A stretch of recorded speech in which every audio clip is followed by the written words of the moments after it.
pemirsa, Anda masih bersama kami dalam Kominfo Newsroom.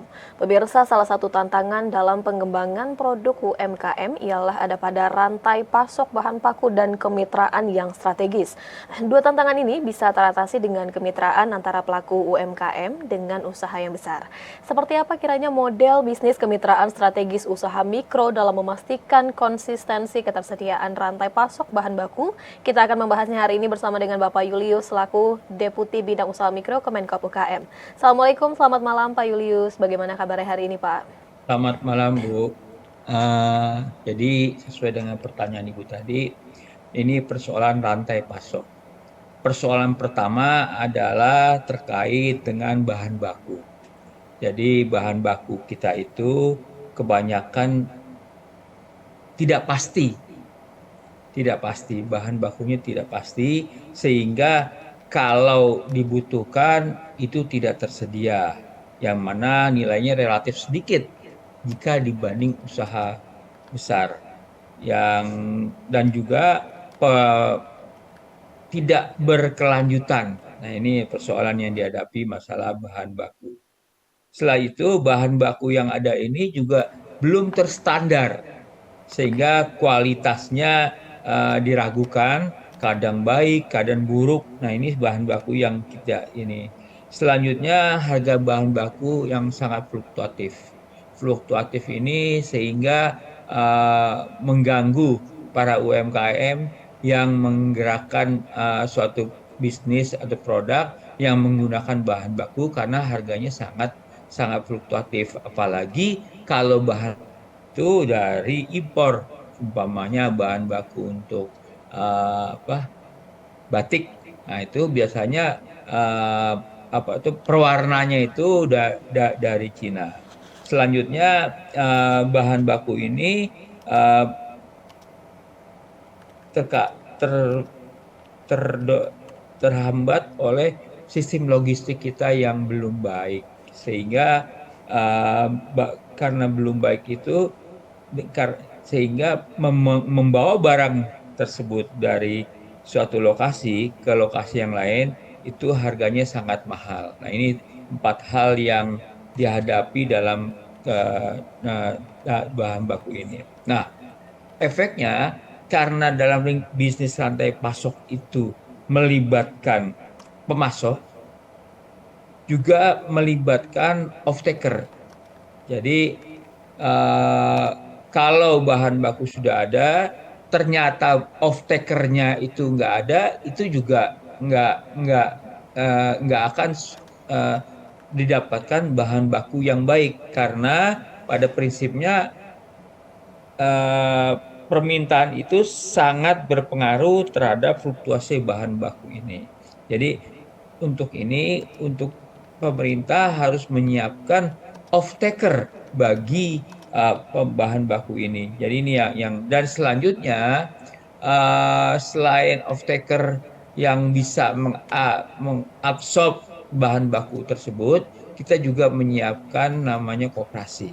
Jadi dengan koperasi ini diharapkan persoalan bahan baku ini bisa terselesaikan, karena selama ini bahan baku tersebut dijual kepada tengkulak atau apa. Jadi kalau ada off-taker yang mana anggota off-takernya tersebut adalah pemasok atau petani bahan baku tersebut, jadi harga dia kendalikan sendiri, tidak lagi dikendalikan oleh orang lain. Gitu, Bu, jadi persoalan. Baik, ternyata yang menjadi tantangan dengan memastikan ketersediaan bahan baku tersebut ialah diantaranya bahan baku tersebut yang tidak pasti, sehingga jika sedang dibutuhkan ini tidak ada begitu ya Pak. Kemudian jika bahan bakunya itu belum terstandar dan apalagi mengenai proses pendistribusian bahan baku itu sendiri. Nah, sehingga pemerintah dengan melihat hal ini berperan sebagai off-taker dan diharapkan persoalan mengenai bahan baku ini dapat selesai. Kemudian Pak Julius, dalam skema kemitraan kekurangan yang harus diperbaiki oleh usaha mikro untuk meningkatkan mutu produk seperti apa, Pak?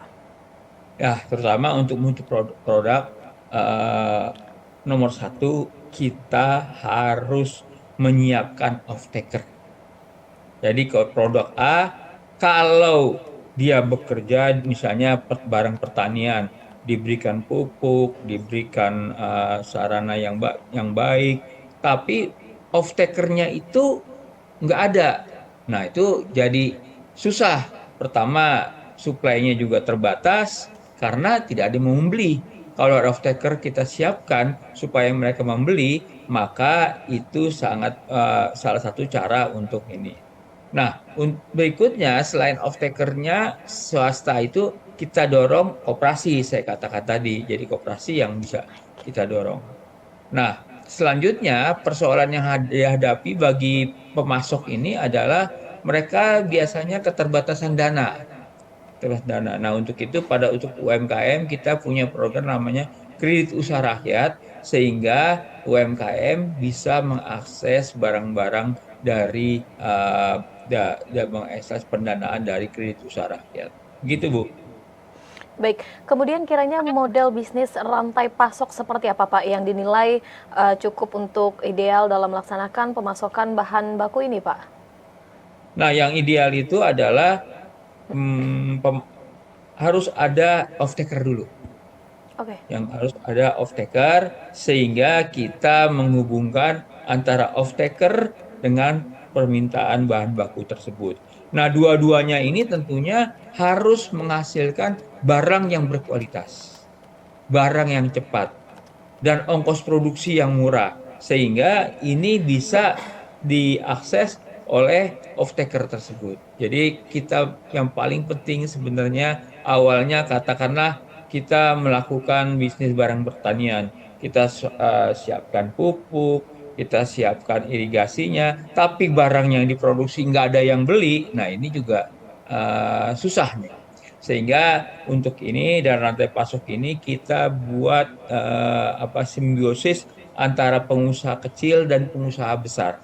Karena pengusaha kecil itu dia kekurangan teknologi, kekurangan sumber daya pendanaan, kekurangan keahlian. Nah, untuk itu kita sandingkan dan pengusaha besar yang mempunyai dana yang cukup, keahlian yang cukup, teknologi yang cukup, sehingga akan kita dorong pengusaha kecil ini pemasok bagi usaha besar. Banyak sudah yang terjadi bahwasannya kita menyiapkan barang contoh kalau di perusahaan Toyota itu perusahaan Toyota mendorong pembuatan bengkel-bengkel yang itu perusahaan kecil dan di bengkel-bengkel tersebut bisa memproduksi knalpot dan lain-lain yang itu bisa diakses kepada tentunya kualitas itu harus dijamin. Nah, untuk ini kalau kita bekerja dengan perusahaan besar, kualitas kalau tidak berkualitas pasti nggak akan dipilih. Baik, dengan menghubungkan antara off-taker dengan permintaan untuk dapat menghasilkan barang yang berkualitas, dan hal seperti ini dapat teratasi dengan adanya kerjasama antara pelaku UMKM dengan perusahaan besar begitu ya Pak. Namun sejauh ini kiranya dari perusahaan besar apa yang menjadi pertimbangan mereka agar dapat menerima kerjasama dari pelaku UMKM ini begitu Pak?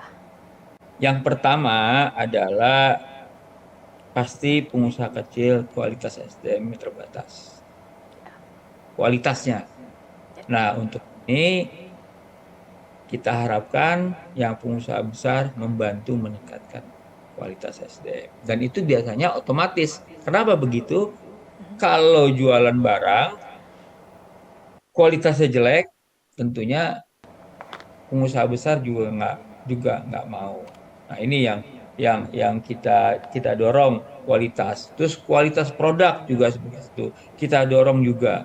Dan juga kita mendorong akses pasar bagi pengusaha-pengusaha kecil ini agar bisa masuk ke rantai pasok. Dan rantai pasok ini tidak hanya barang sampai di lokal, kita juga mendorong UMKM itu bisa menjadi rantai pasok untuk barang-barang yang diekspor oleh pengusaha besar.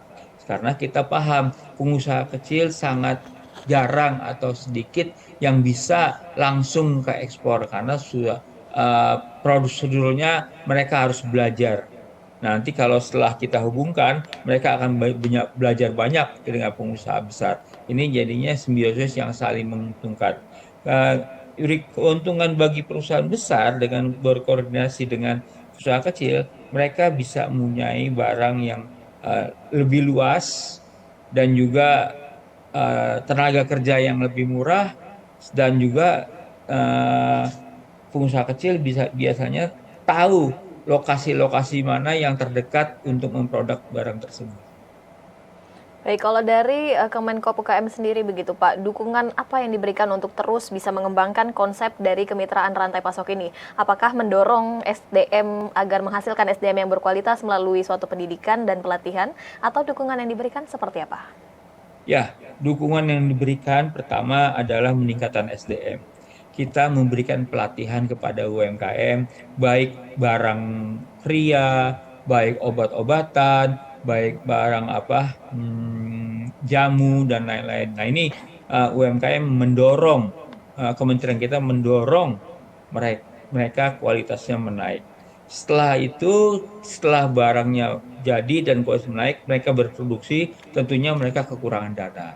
Nah, untuk itu kita memberikan pinjaman dengan suku bunga yang rendah, yaitu 6% dengan nama kredit usaha rakyat. Dan kredit usaha rakyat ini dalam aturannya di bawah 100 juta itu tidak memakai agunan.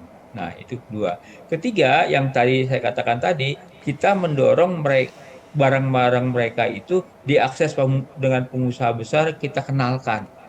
Nah, kita dorong supaya mereka bisa. Dan yang berikutnya, sekarang ini kan sudah era digital. Pengusaha kecil menjual barangnya itu tidak hanya di pasar offline, juga di platform yang sudah banyak yang kita punya. Jadi itu ya saat ini kita mendorong agar mereka paham ekonomi digital, dan kita selalu mendampingi untuk masuk ke di platform tersebut. Nah ini yang kita lakukan. Tentunya kalau pengusaha yang sudah pintar nggak perlu kita ajarin masuk platform, tapi bagi UMKM tentunya kita kasih ajaran mereka untuk mempermudah lah gitu. Dan juga yang masuk platform itu kita juga membuat mereka pengusaha yang formal. Kalau mereka informal, kita dorong menjadi formal, kita minta mereka mendaftar kepada mempunyai nomor induk berusaha. Sehingga kalau sudah punya NIB, pengusaha besar tidak khawatir lagi bekerja sama dengan pengusaha kecil. Baik, Kemenkop UKM melakukan upaya dengan mendorong agar SDM tersebut dapat menghasilkan produk yang berkualitas serta mendorong untuk dapat bekerja sama dengan perusahaan besar, tentunya melalui digitalisasi. Dan sebagai bentuk pengawasan dari Kemenkop UKM ini untuk memastikan bahwa para pelaku UMKM ini dapat terlindungi dan juga dapat berjalan dengan lancar, upaya yang dilakukan oleh Kemenkop UKM seperti apa, Pak Julius? Ya, tentunya kita punya namanya di sini tempat kita itu divisi yang mengurusi perlindungan usaha. Jadi kalau mereka dalam berbisnis yang UMKM dianiaya atau apa, ini kita punya tempat bagi mereka untuk mengadu ke kita, dan nanti kita selesaikan dengan secara hukum, dan juga secara sistem hukum, dan juga kita punya platform untuk itu. Jadi silakan mereka tulis persoalan-persoalannya, nanti kita coba tindak lanjuti dan kita lihat mana yang salah atau benar. Baik, pengawasan ini terus dilakukan pula. Dan terakhir Pak Julius, kiranya apa keuntungan yang didapatkan dengan adanya tadi kerjasama dan juga kemitraan bagi para pelaku UMKM ini, seperti apa keuntungan yang didapatkan? Keuntungannya semua dua untung. Pengusaha kecil bekerja sama dengan pengusaha besar, dia bisa menyalurkan barangnya.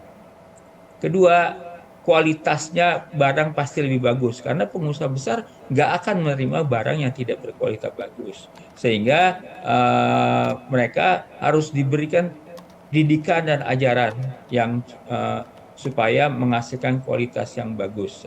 Nah, bagi usaha besar sendiri, mereka diuntungkan karena bisa membeli barang lebih murah di sebagai dari UMKM tersebut, dan juga kualitas barangnya juga sehingga dalam hal ini terjadi equilibrium yang kecil.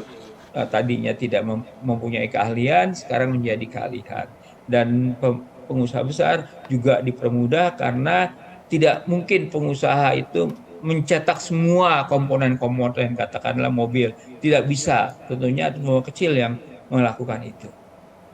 Baik, dengan adanya kemitraan dan juga kerjasama ini akan menguntungkan bak simbiosis mutualisme, baik dari pihak pelaku UMKM maupun dari pelaku usaha besar, begitu Pak Julius. Terima kasih Ya, banyak Pak Julius telah bergabung bersama kami selaku Deputi Bidang Usaha Mikro Kemenkop UKM yang telah bergabung bersama kami dalam Dialog Kominfo Newsroom. Terima kasih banyak Pak, sekali lagi salam sehat selalu Pak. Selamat malam. ya, ya, malam. Pemirsa, kami akan kembali dengan beragam informasi lainnya. Tetaplah bersama kami dalam Kominfo Newsroom.